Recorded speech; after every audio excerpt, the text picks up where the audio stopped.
ETV Bharat Urdu में आपका खैर मकदम है। न्यूज़ टाइम की अहम खबरें।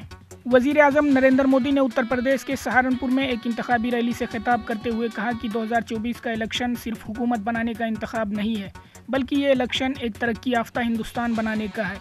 इस दौरान उन्होंने अपोजिशन पर सख्त ज़बानी हमले किए।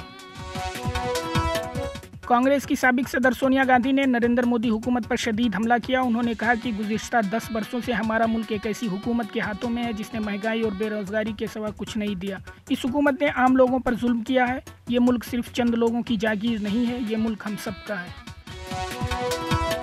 कांग्रेस पार्टी ने लोकसभा इंतखाबात के लिए उम्मीदवारों की एक और फहरिस्त जारी की है। इस फहरिस्त में गोवा, मध्य प्रदेश और दादर की 6 सीटों के लिए उम्मीदवारों के नामों का ऐलान किया गया है। दिल्ली की राउस एवेन्यू कोर्ट ने शराब की पॉलिसी से मुतालिक मनी लॉन्ड्रिंग केस में आम आदमी पार्टी के रहनुमा मनीष सिसोदिया की अदालती तहवील में 18 अप्रैल तक तौसीह कर दी है। अब इस केस की समाअत 18 अप्रैल को होगी। इसके साथ ही आज उनकी जमानत की दरख्वास्त पर भी समाअत हुई।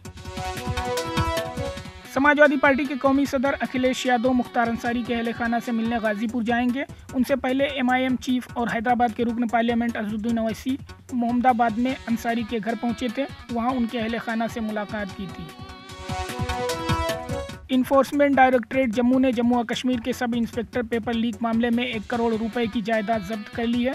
इसकी जानकारी ईडी ने समाजी राब्ते साइट एक्स पर दी। जम्मू और कश्मीर के राजौरी जिला के दरहाल सरोथा मोहरा इलाके में मुश्तबे अफराद की नकलो हरकत के बाद फौज ने हवाई फायरिंग की। सिक्योरिटी फोर्सेज ने एक वसी इलाके को अपने मुहासिरे में लेकर तलाशी कार्रवाई शुरू की।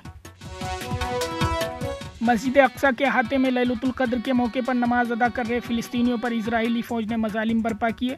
नमाजियों पर आंसू गैस के गोले दागे गए तो दूसरी जानिब मुतअद्दिद फिलिस्तीनियों को हिरासत में भी लिया गया।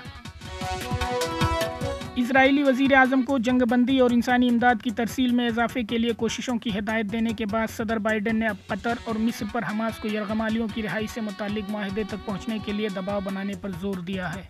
खबरों की ताज़ा अपडेट्स के लिए ETVBharat.com लॉगिन करें।